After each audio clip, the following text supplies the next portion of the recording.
सहनाववतु सहनौ भुनक्तु सह वीर्यं करवावहै तेजस्विनावधीतमस्तु मा विद्विषावहै। ओम शांति शांति शांति। We will now chant Srimad Bhagavad Gita, chapter 2, verses 11 to 20.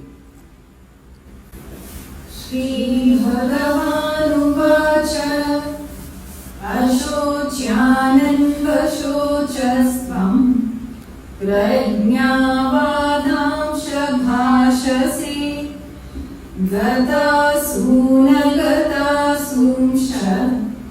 Nanushocanti panditaha Natvevaham jatu nasam Natvam nimi janadhipaha Nachaiva na bhavishyamaha Sarve vayamatah param Dehinosmin yata dehi Kaumaram yauvanam jara Tatha dehantara praptihi Dhirastatra namuhyati Matra sparshastu kaunteya Shitoshna sukha dukkhadaha Agamapayino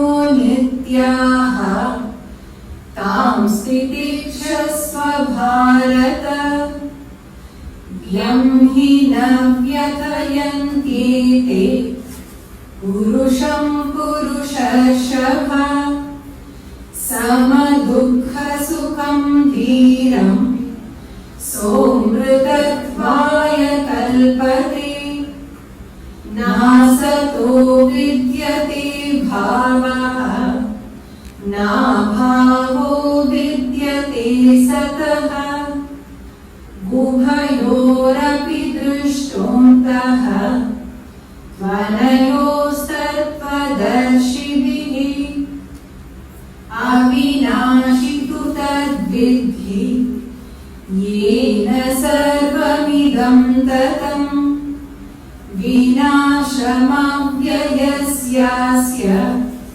Nakaschit kartumarhati Antavanta ime dehaha Nityasyokta sharirinaha Anashino prameyasya Tasmad yudhyasva bharata Yaenam veti hantaram Yaschainam manyate hatam Ubhau tau na vijanitaha Nayam hanti na hanyate Na jayate mriyate va kadachit Nayam bhutva bhavita vana bhuyaha Ajo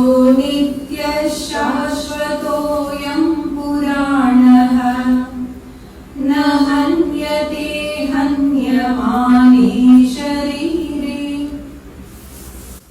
Srimad Bhagavad Gita literally means the song of the Lord, wherein Sri Krishna gave the knowledge of life and living to Arjuna, the Pandava prince, on the battlefield of Kurukshetra. Most of you know the background story of Mahabharata. There was a conflict between the Pandavas and the Kauravas, mainly because of the Kauravas usurping the Pandavas' throne unrighteously. And Pandavas, especially Arjuna, had the righteous duty to establish righteousness. He had a dharma to follow. As per his swadharma, he was a Kshatriya. And he was supposed to defend against unrighteousness and establish righteousness. So he came to the battlefield First of all, the battle was forced upon the Pandavas. The Pandavas were not interested in the battle. They were not warmongers. They are not interested in fighting. You understand? They were going about their life in a righteous way. But Duryodhana, due to his jealous, unrighteously usurped the throne. And they had to establish dharma. And they tried all other means. They tried sama, dhana, beda. You understand? They tried all other methods. They tried discussion. They even said, we will give in. You just give us 5 villages. That is enough. But Duryodhana said, nothing doing. Not even a single small piece of land I will part with.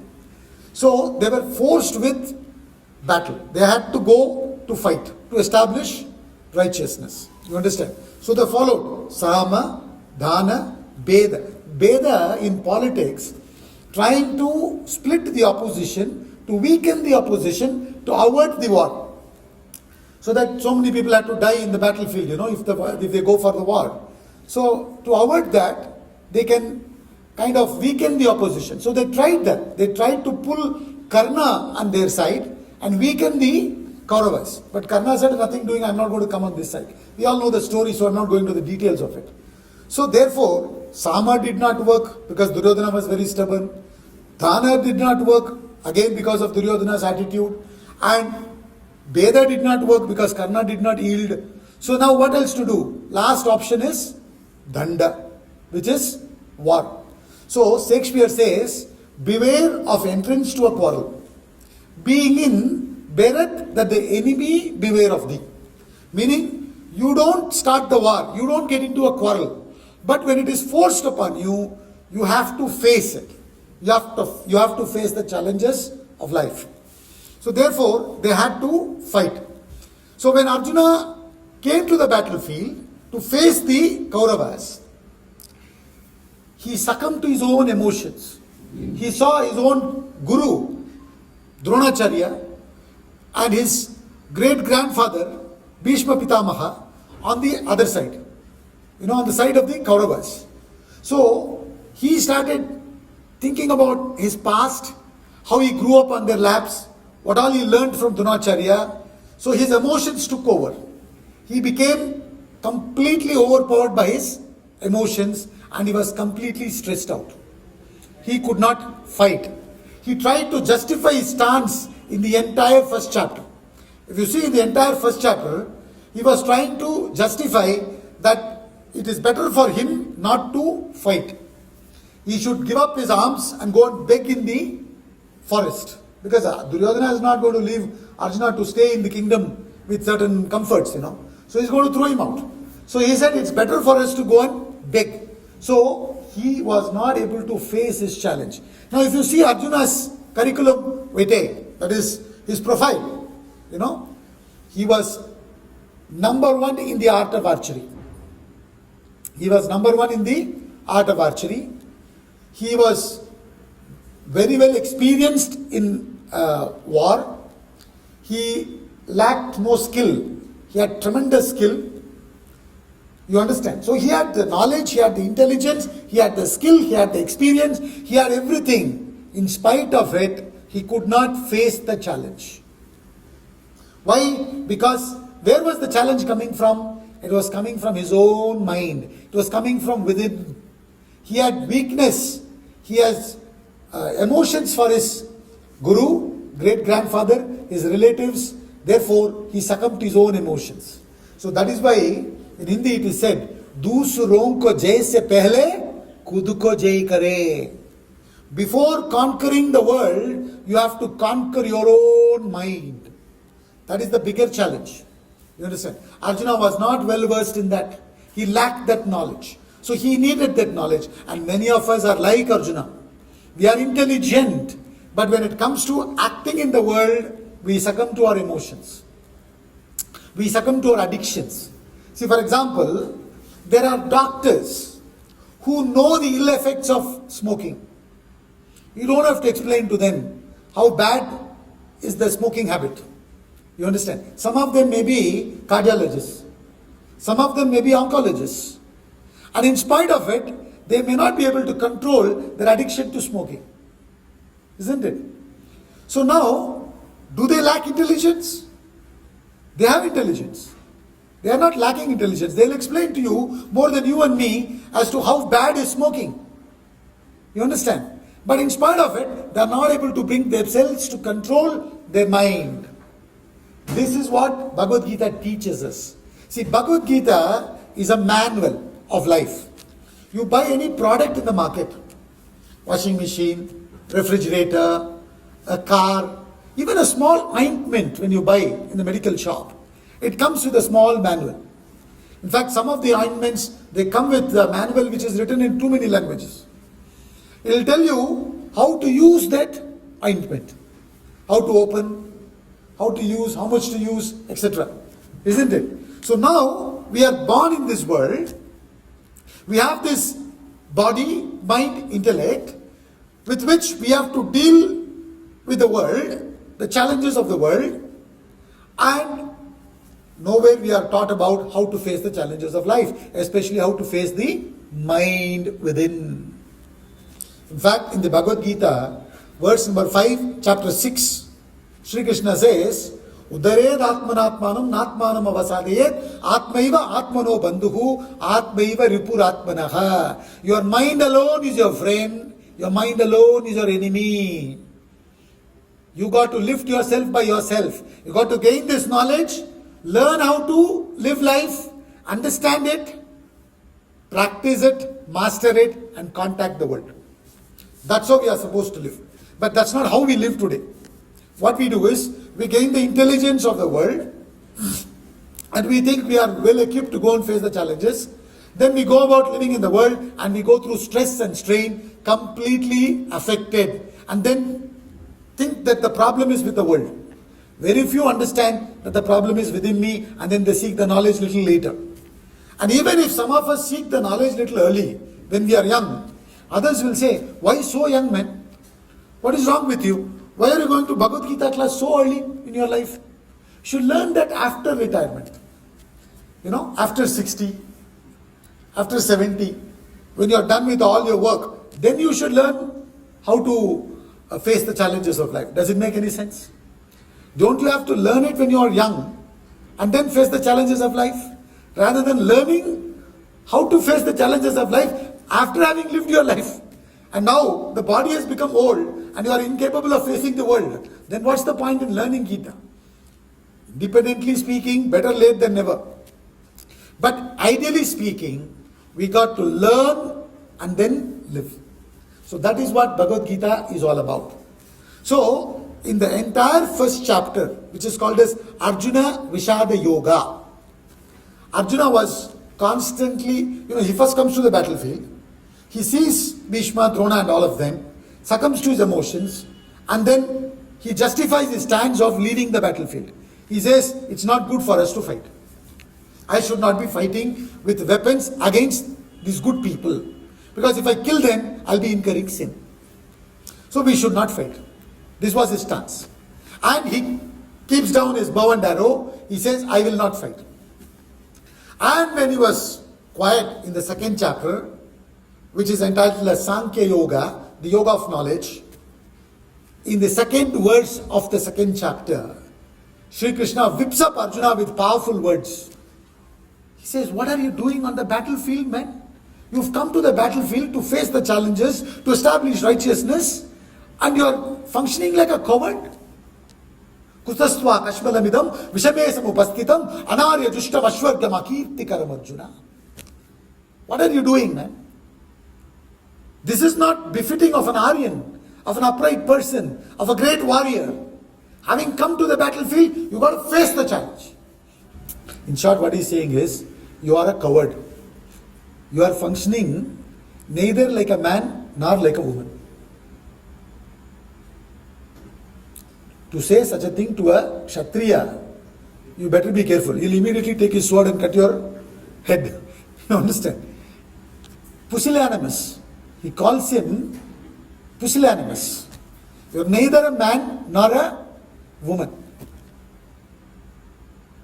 So, he whips him up. And then Arjuna slowly understands the mistake. So he clearly surrenders to Sri Krishna. On verse number 7, chapter 2, he says, I do not know what is right in this context. I do not know what is right in this context. Whether to take up the weapon and fight against these people or to go back and beg. My nature is overpowered by the taint of pity. He says that. The 7th verse of chapter 2, which we are doing now, he says, we will be doing from verse number 11. So in the 7th verse he says, my nature is overpowered by the taint of pity. And I do not know what is right in the context. I am surrendering to you. I am thy disciple. Please tell me what is right for me to do. Please tell me what is right for me to do. I am surrendering to you. He becomes a disciple of Sri Krishna only in verse number 7 of chapter 2. Only then Sri Krishna can take up the role of a guru, isn't it? Till then, how can he lecture? He is only treating Sri Krishna as a friend. He is not treating him as a guru. You understand?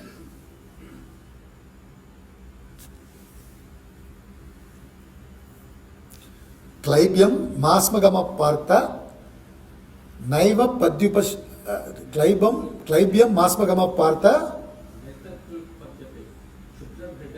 shudram hridaya daurbalyam tyaktva tishta parantapa. Wake up, arise, O Parantapa, he says.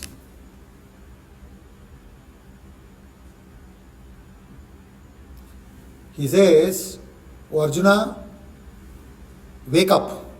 Wake up and be a Kshatriya in the context. So, after that, such a powerful whipping, Arjuna wakes up and surrenders and says, please teach me. Then Sri Krishna gives the Bhagavad Gita from shloka number 11. Actual Gita starts from shloka number 11, chapter 2. So we will do the Gita today from verse number 11 of chapter 2 till verse 53. Second chapter is a very big chapter. It has 72 shlokas. You understand? Total 72 shlokas are there. So what we will do is 11 to 53 we will do today. I mean today means this next 5 days. Then next year, God willing, we will be doing the second part of chapter 2, which is called as Sthita Prajna. Sthita Prajna means, Sthira means steady. Nyaha means one who knows. Prajnaha means one who knows very well. Sthita Prajnaha means one who knows very well about how to live and face the challenges of life. Self-realized soul or an enlightened person. That is the meaning of the term Sthita Prajna or Sthira Prajna. That is given in the verses 54 to 72. So that, like I said, God willing, we'll do it next year in the Yajna. This is called as Gita Jnana Yajna. This tradition was started by Swami Chinmayananda. Before that, Yajna means only fire worship. Everywhere they'll do fire worship. So many people come, they offer ahuti into the fire, they take the blessings and then they go. It's a ritual, right? So what Swami Chinmayananda said is, we should have Jnana Yajna. In fact, Jnana Yajna is a concept given in the Gita itself. So in the Jnana Yajna, what are you offering? We are offering ignorance. And what are we gaining? Knowledge. We offer ignorance, we kindle knowledge. That is why it's called as Gita Jnana Yajna. This tradition was started by Swami Chinmayananda. So Bhagavad Gita has 700 shlokas. It is given in the middle of Mahabharata, which has 100,000 shlokas. Out of 100,000 shlokas, 700 shlokas contain the philosophy of life and living. It is beautifully packaged in a story. You understand? Packaging is important. You understand? Screenplay is important. Most of the movies have the same story only. It's a screenplay that attracts you. You understand? So, in the middle of the story of Mahabharata, nicely sage Vyasa kept the Bhagavad Gita and he has given it to us. And Bhagavad Gita, what message does it give you? It starts with the word dharma, ends with the word mama. Dharma kshetre kurukshetre samaveta yutsavaha mamaka pandavaschaiva kima kurvata sanjaya. That's the first shloka. Dhritarashtra is asking, Sanjaya is charioteer because he is blind. So he is asking, what is happening on the battlefield between Pandavas and Kauravas? My children and Pandavas, please tell me. That's what he is asking. So it starts with the word dharma. And the last shloka of the Gita ends with the word mama. Yatra Yogeshwara Krishna, Yatra Partho Dhanurdharaha, Tatra Shri Vijayo Bhuti Dhruvo Ritir Matir Mama.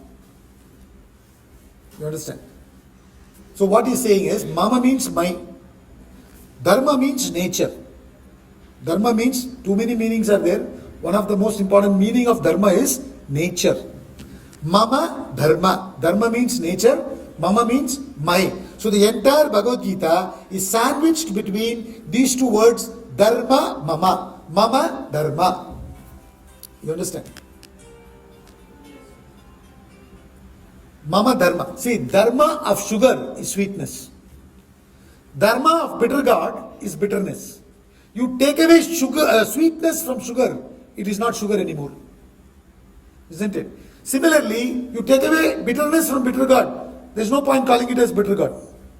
You take away the spice from chili, there is no point calling it chili. So dharma means what? Nature means a thing will not be what it is without it. You understand? So that is called dharma. So what is the dharma of every being?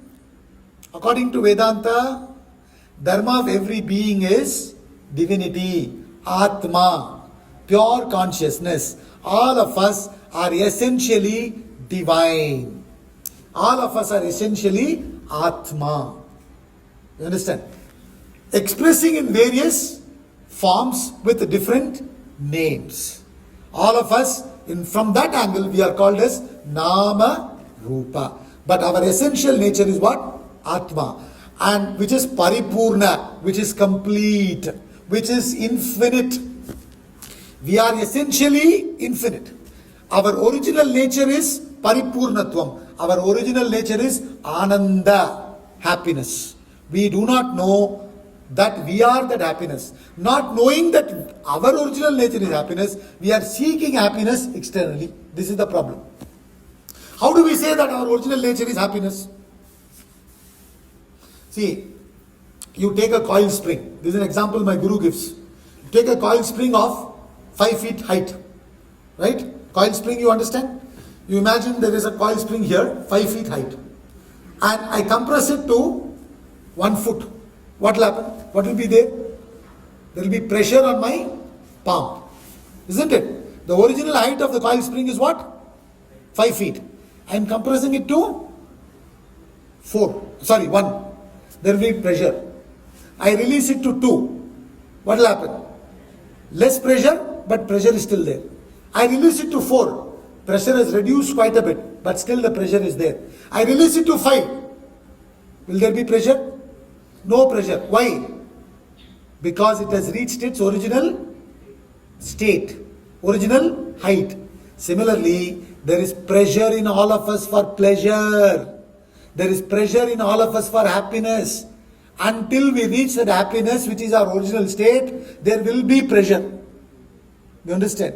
So what Vedanta says is, your original nature is happiness. You are Atma, but you do not know that. And as a result of your ignorance, you are imagining yourself to be this limited individual. That is the problem. As a result, you are searching for the happiness in the external world outside. And therefore, you fulfill your desires. The more you fulfill, the more you crave. The more you fulfill, the more you crave. You will never achieve that happiness through external contacts until and unless you realize the self. Therefore, Vedanta says, Bhagavad Gita says, your goal in life is to find yourself. The goal in life is to find yourself, to know thyself. That the what? That reality, the what? That divinity, the what? You have to realize that divinity. That is your goal. And this Arjuna did not know, obviously. So therefore, he was going around like chicken without head. So then luckily he surrendered. So Sri Krishna starts the Bhagavad Gita from verse number 11. Let's chant verse number 11 of chapter 2. Shri Bhagavan Uvacha Ashocyanan Vashochasvam Prajnavadhamsha Bhashase Gata Sunagata Sumshat Nanushojanti Panditaha. Shri Bhagavan Uvacha, the blessed Lord said. See, remember, Bhagavad Gita is called as Samvada. Samvada means conversation. It is a conversation between Sri Krishna and Arjuna, Guru and Sishya. So, here, after Arjuna surrendered, Sri Krishna speaks to Arjuna. He says, Asocya. The first word Sri Krishna is saying is Asocya. In fact, technically, though Bhagavad Gita ends with 78th shloka of chapter 18, technically, 66th verse of chapter 18 itself, Bhagavad Gita ends. Whatever Sri Krishna wants to say, he is said there. He says, Sarva Dharman Parityajya Mamekam Sharanam Vraja Ham Tva Sarva Papyebhyaha Moksha Ishyami Ma Suchaha. He said there also, when he ended, he said, don't worry. He starts by saying, don't worry. You understand? He says, Asocyan Anvashochastvam Prajnavadamscha Bhashase Gatasu Nagatasu Na Anusochanti Panditaha. Panditaha means learned people, wise people. So he says, you have been grieving for those that should not be grieved for. And you speak words of wisdom. The wise grieve neither for the living nor for the dead. So grief. Arjuna is completely grief.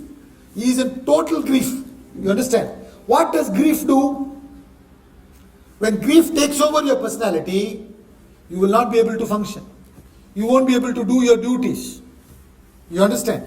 You will not be able to function completely. And that's what happened to Arjuna. So he says, Sri Krishna is telling Arjuna, you have been grieving for those who do not deserve to be grieved for. And you are speaking words of wisdom. Meaning what? There is only wisdom in your words. There is no wisdom in your action. Meaning what? You really do not have wisdom. You really do not know how to act. But you are simply talking. He is talking about the entire first chapter, where Arjuna was talking. You understand? Justifying his stance. So he says, you are speaking words of wisdom, Arjuna. But the wise people, they will not grieve. There is your grieving. So he says, the wise grieve neither for the living nor for the dead. So what Sri Krishna is saying is, there are people who have come and there are people who have gone. There are people who have come, there are people who have gone. For both these category of people, wise people do not grieve. Why? He explains that. He first starts like this and then he explains. So what he's saying is, wise people do not grieve for the living nor for the dead. Meaning what? Those who are gone and those, don't say those who have come, those who are going. We are all in the pipeline, no? Those who are gone and those who are going. We are all in the pipeline. So Sri Krishna says, wise people do not grieve. Why they don't grieve? Because they have the knowledge, which I talked about. They know that the essential nature is Atma. And what is the nature of Atma? That is what is the discussion here. From verse number 11 onwards, that's the discussion. See, every chapter leads us to the next chapter. Every verse leads us to the next verse. Every chapter leads us to the next chapter. So it's a beautiful thought flow. And we may not understand this thought flow. Right? So therefore, my Guruji Swami Parthasardhiji, he has divided the chapters into topics. You understand?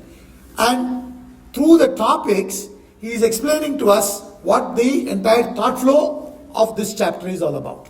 So, if you see on the board, the first topic is from verse 1 to 10, which is what? Arjuna's despondent condition. Arjuna's despondent condition from verse number 1 to 10. Then verse number 11 to 30. Indestructibility of the embodied. Indestructibility of the Atman.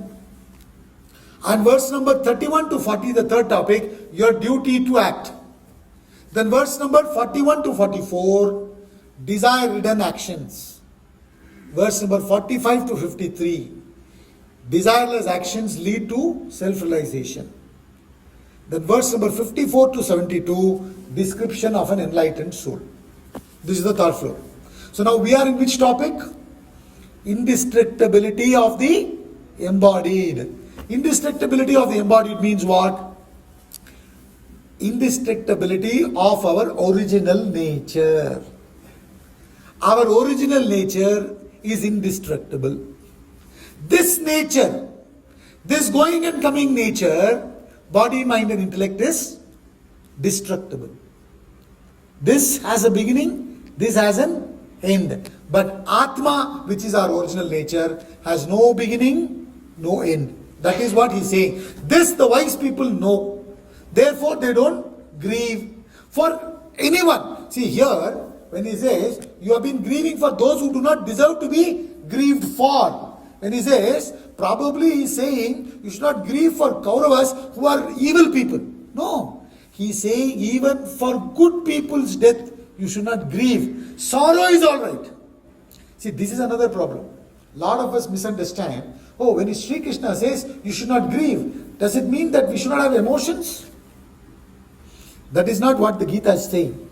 What Gita is saying is, you should have emotions. As a human beings, you should have emotions. But you should not be overpowered by emotions. If you do not have emotions, then you are a piece of wood. Correct? If you have emotions, and if your emotions are controlling you, then you are an animal. Isn't it? When you don't have emotions, you are a piece of wood. If you have emotions and emotions are controlling you, then you are an animal. Then when are you human being? When you have emotions and when your emotions are under your control. Only then you are a human being. So therefore, obviously when someone near and dear dies, passes, or sick, you will have sorrow. That sad feeling is fine. You understand? That set of emotions is fine. As a human being, you should have those emotions. But allowing those emotions to overpower your personality and you completely become incapable of doing your routine duty, that is not correct. You understand? That is what happened to Arjuna. You understand? Therefore, he says, you have been grieving. Wise people do not grieve. Why they don't grieve? Because they have knowledge of their original nature. What is that? He explains. He continues. Verse number 12. Vaham jatunasam natvam nime janadhipaha nachaiva na bhavishyamaha sarve vayamatah param. Never indeed was I not, nor you, nor these rulers of men.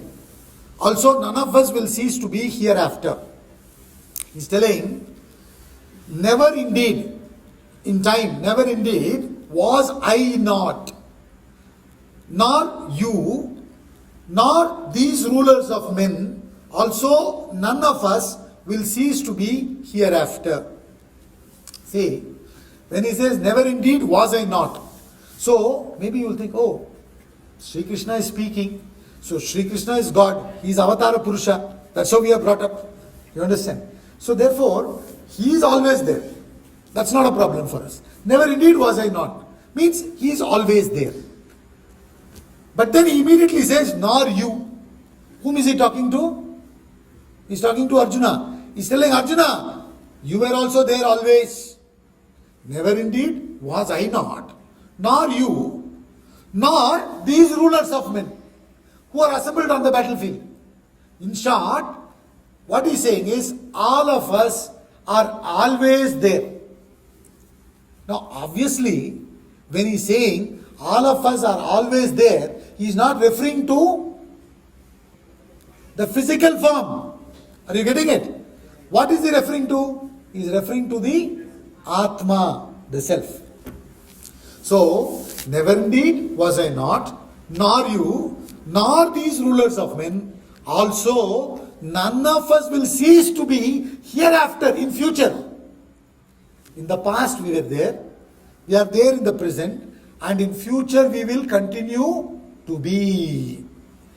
None of us will cease to be hereafter. Every human being is a combination of physical body, mind, intellect, enlivened by Atma, the self. You can see on the board. Body, mind, intellect, enlivened by Atma, the pure consciousness or the self. In English we call Atma as self with capital S. You can see it on the board there. We have this body, we have this mind, we have this intellect. Now, per se, the body, mind, intellect are insentient.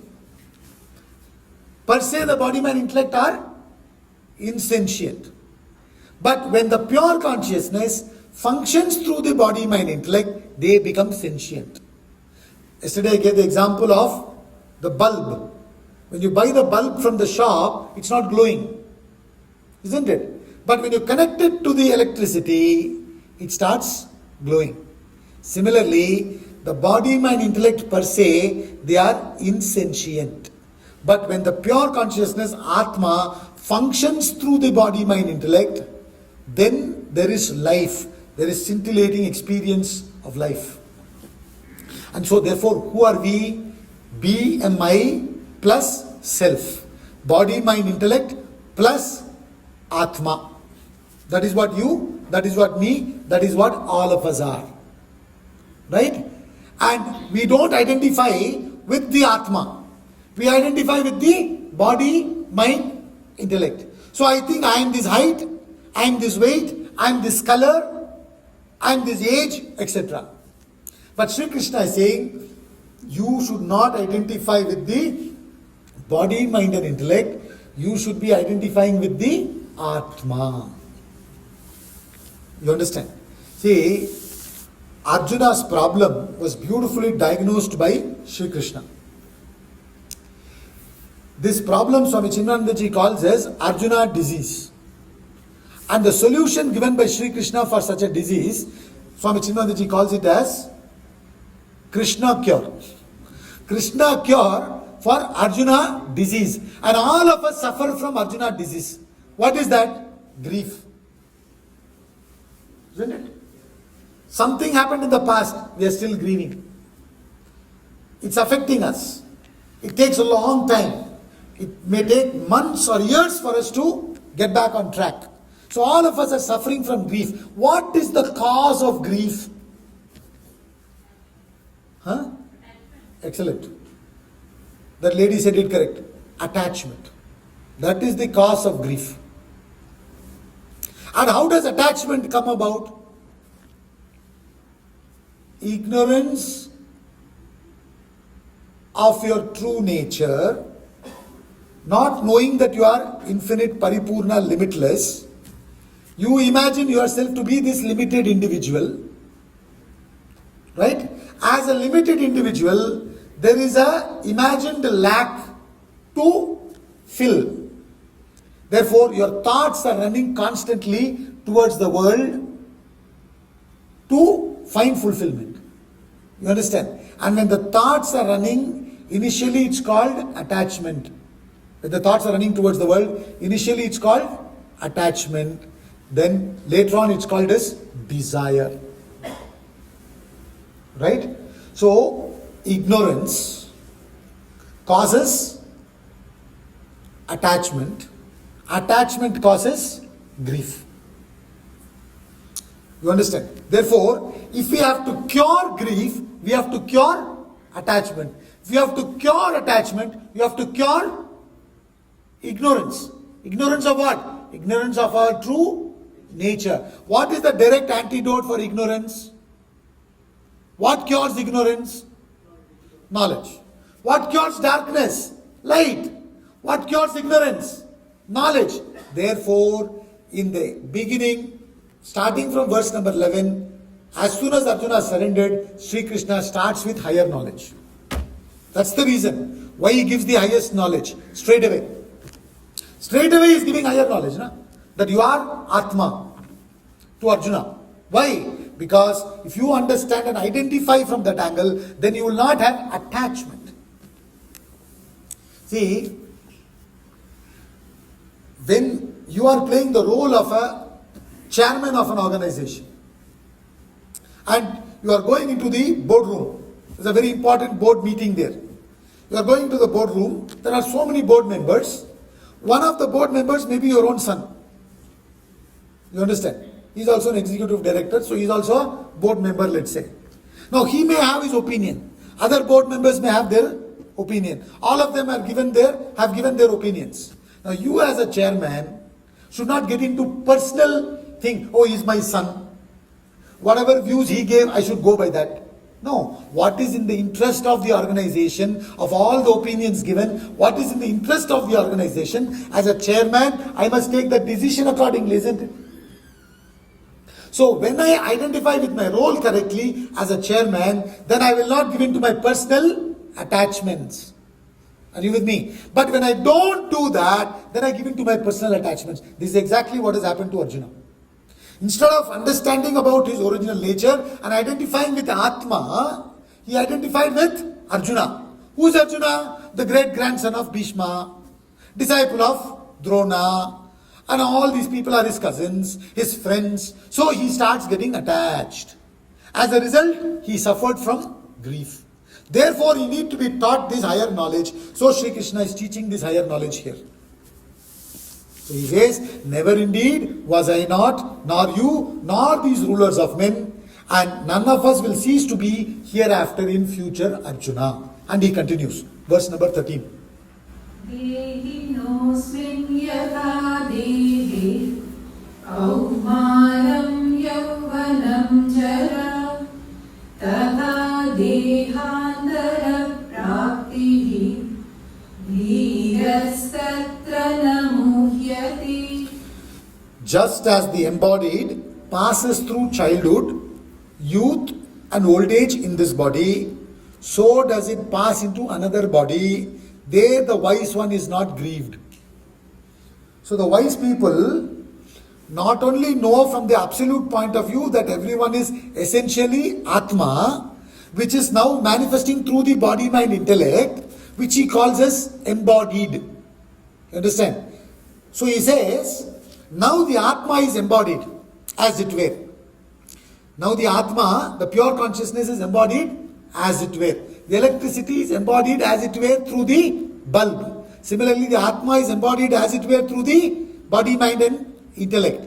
And this embodied body, what happens? It goes through different age, no? Childhood, youth, old age. Kaumaram, Yavanam, Jara. Kaumaram means childhood. Yavanam, youth. Jara, old age. You understand? So all of us go through this. We have all been children before. Now you come to a particular age. Slowly you will go to old age. So this is going on in all of us. So he says, the embodied means what? BMI plus Atma. Remember that. When you say embodied with a small e here in the translation, what it refers to? It refers to B, which is body, M, which is mind, I, which is intellect, plus Atma or the self. So BMIS. This combination, which is you and me. See, the different combinations are there here. You know, body, mind, intellect plus Atma. And each one of us have been given a name.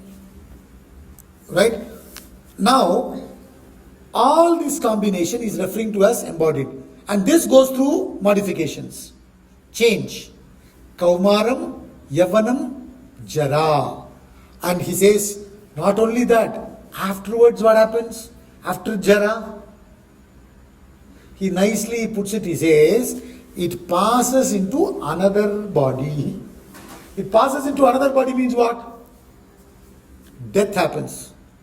And he is intelligently telling us that death is not a full stop, it's only a comma. Death is not a full stop, it's only a comma. You go into another body. Like for example, you came into this class. You attend this class for an hour. Once this class is over, you move from this room, you go into your car, then from the car you get down when you reach your home, then you go into your home, then you go into your rooms. You are constantly going from one to another experience. Similarly, he says, this embodied goes from childhood, youth, old age to another body. So where is the reason to grieve? Where is the reason to grieve? There is no reason to grieve. Even if you look at it from the point of view of the embodied, there is no reason to grieve. You understand? Supposing 7:45, I don't see you here and I start grieving. And somebody comes and says, don't worry man, she's already in the car. She's going to her house. You understand? She's not present here, but she is there. Similarly, you may not be seen in the embodiment, but the essential vasanas, the nature continues, he says. So therefore he says, just as the embodied passes through childhood, youth, old age in this body, so does it pass into another body. There the wise one is not grieved. He continues. 14.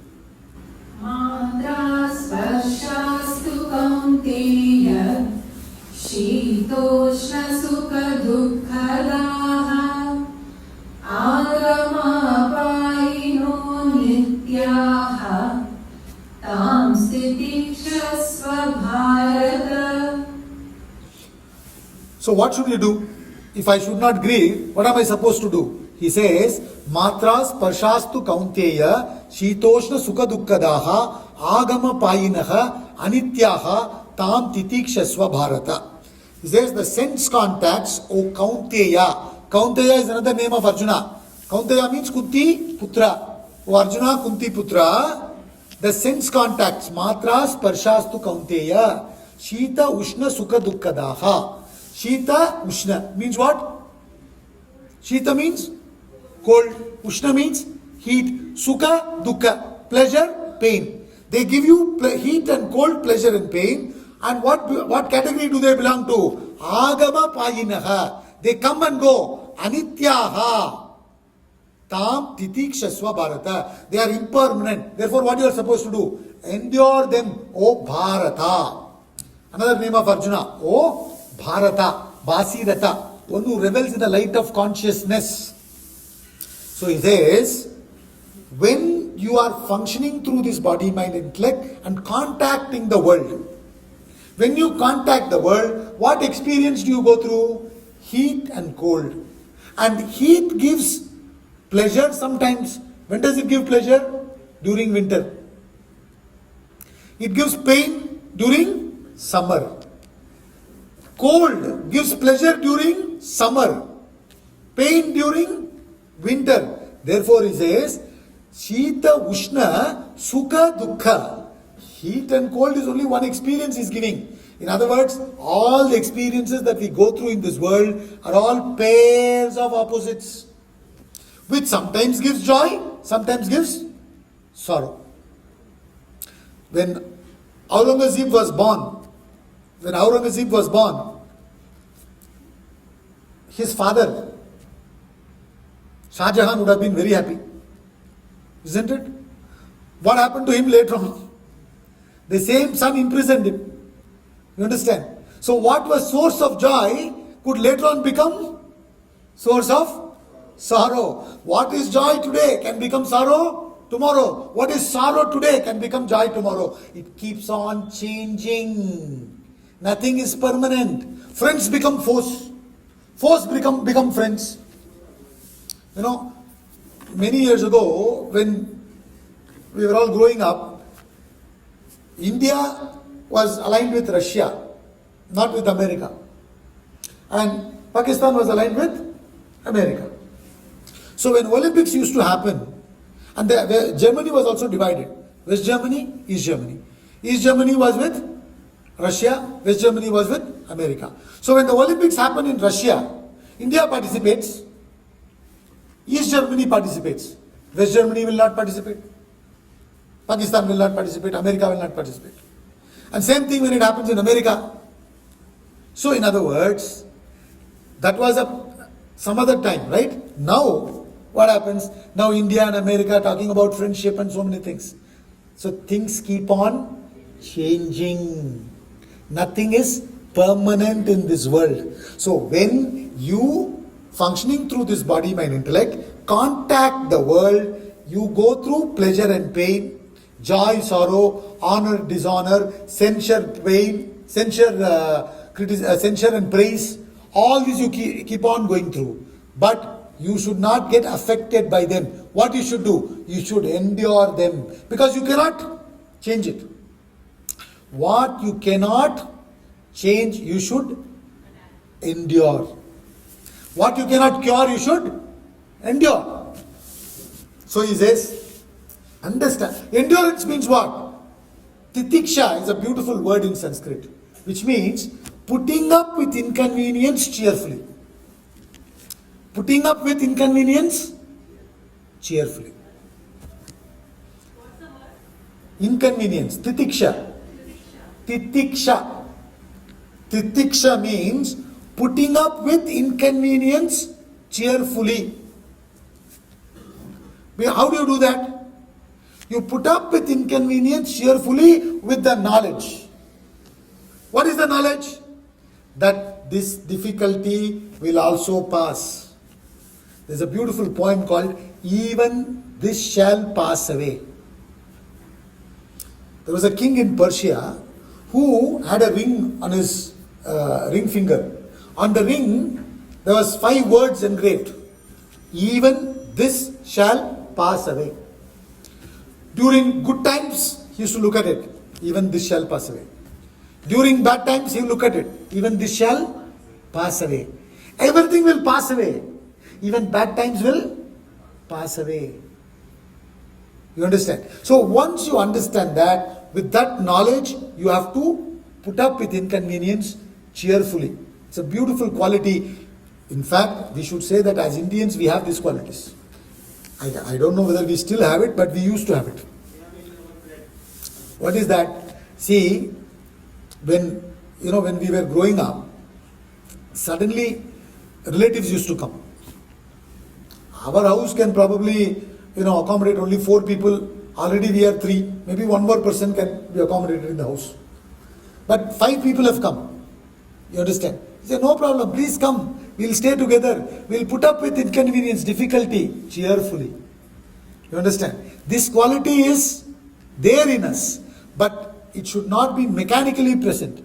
We should understand with knowledge, with loving care, we should go through this.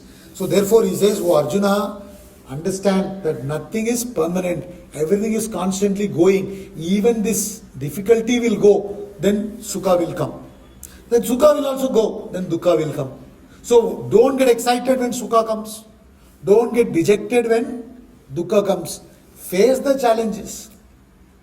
If it is difficult to go through, bear it. Go through the difficulty. But do not give up. Understand? Never give up. Go through the difficulties cheerfully. And if you have that quality, only then can you achieve something higher in life. And if you want to achieve the Atma, if you have to know thyself, you need to have this quality called Titiksha. One of the qualities that is required for a student to gain the knowledge and realize the self is Titiksha. What are those qualities? If time permits, I'll talk about it tomorrow. Right? So today I'm not going into the details of those qualities of a student. If time permits, I'll discuss that tomorrow. We have these 5 days within which I need to complete these shlokas from 11 to 53. So as much as possible, I'll try to do justice. So you put up with these inconvenience. only if you put up with this inconvenience can you achieve something higher. That he mentions in the next sloka. Yam vinavyayantyete purusham purushashava samadukha sukham dhiram somrutatvaya kalpate. The man whom verily these afflict not. These means the pairs of opposites. Pleasure, pain. Joy, sorrow. Honor, dishonor. Censure, pain. Heat, cold. You understand?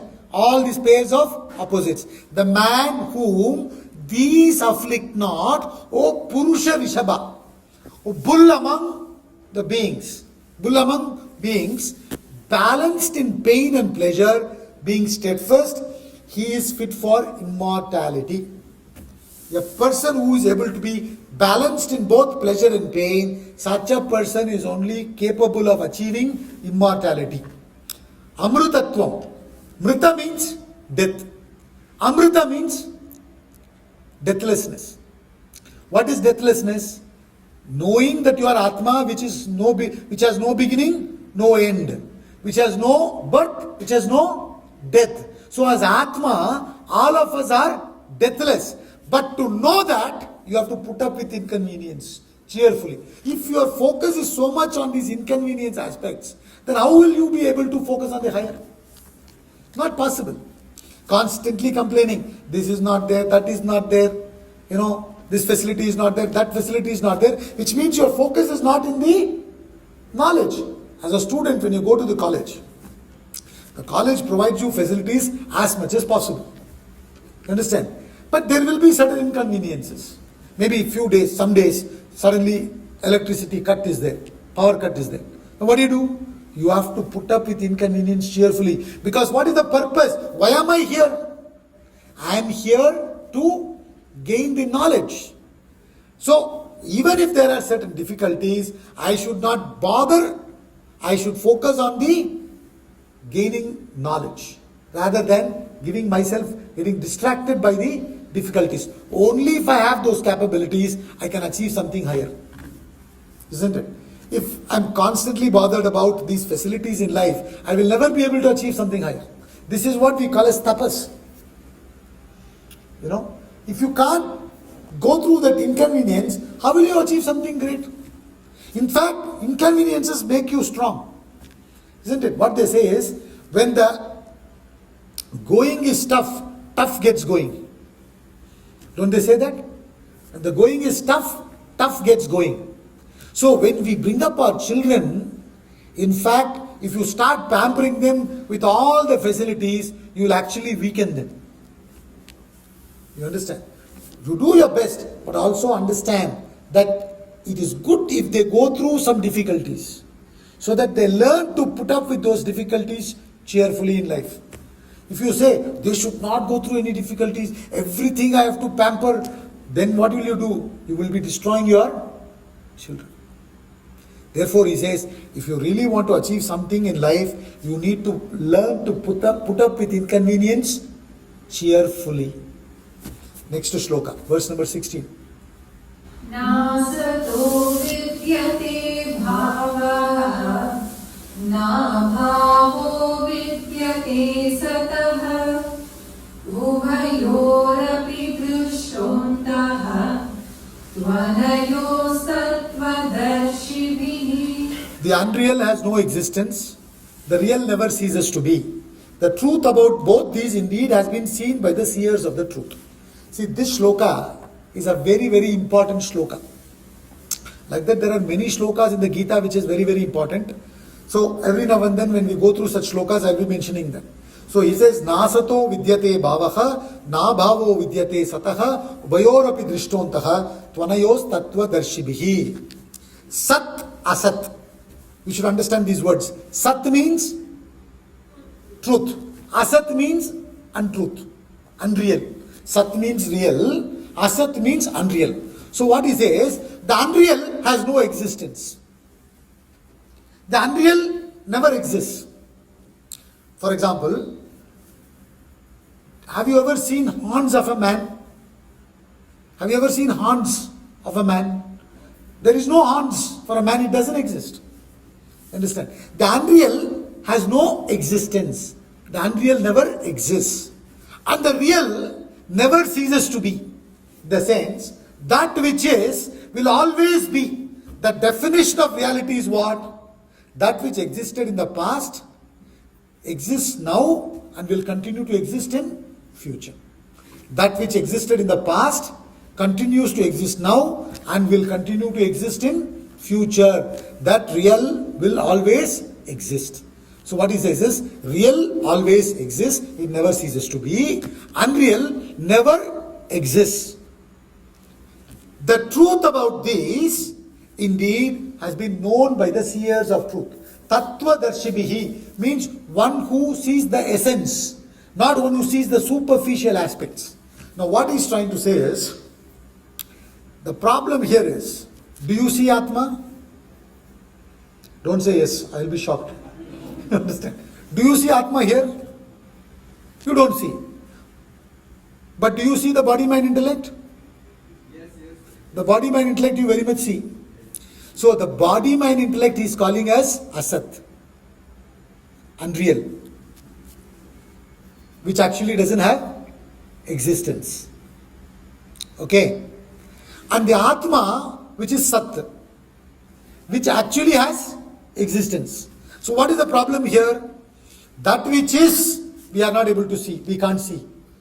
And since we don't see, we say there is no Atma.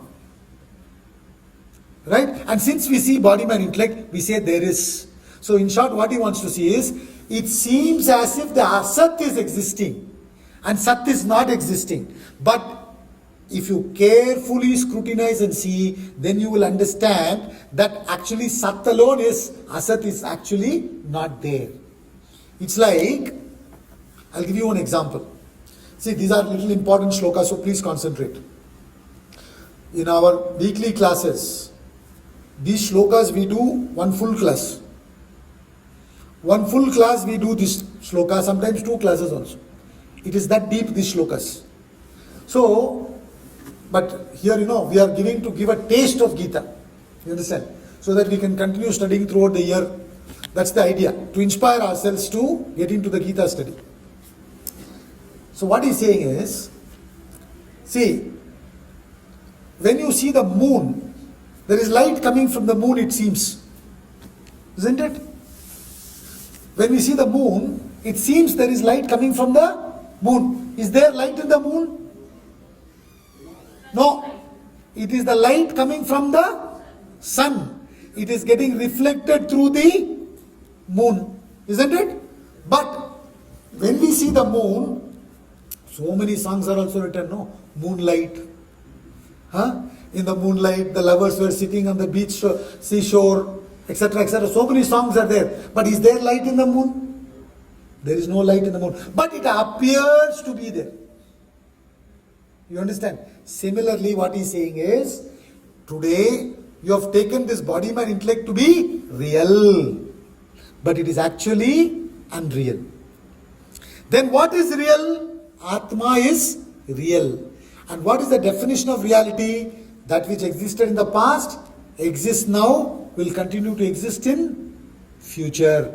Now you fit in the definition, you fit in this body, mind, intellect into the definition, it doesn't stay. Was the body there before you were born? It's there now. Will it continue to be there in future? No. So it doesn't fit the definition of reality. So it becomes unreal. You understand? But there is a lot more to discuss in this shloka. I only gave a taste of this shloka. We only touched little bit. Right? So this is a technique I follow so that you come back tomorrow. It's not really technique. It's a truth also. We have not fully covered this shloka today. Right? But 1 hour has gone by. So we have to conclude now. So I'll just leave it here. All he's saying is body, mind, intellect seems to be there, but it is unreal. Atma doesn't seem to exist, but that alone is real. This truth is seen by the seers of the truth. So now, you connect this with the previous shloka, verse number 15. What did he say? If you are not 14 and 15, if you are not able to control your sense contacts, put up with inconvenience cheerfully, you will not be able to achieve something higher. If you are bothered by the external changes, how will you be able to see this truth? You won't be able to.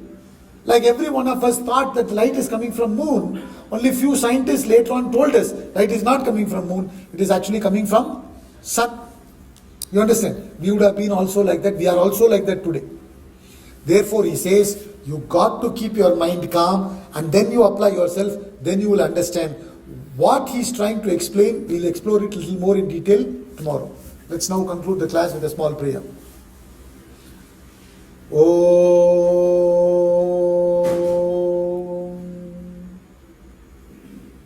Om Purnamada Purnamidam Purnat Purnamudachyate Purnasya Purnamadhaya Purnameva Vashishyate. Om Shanti Shanti Shanti.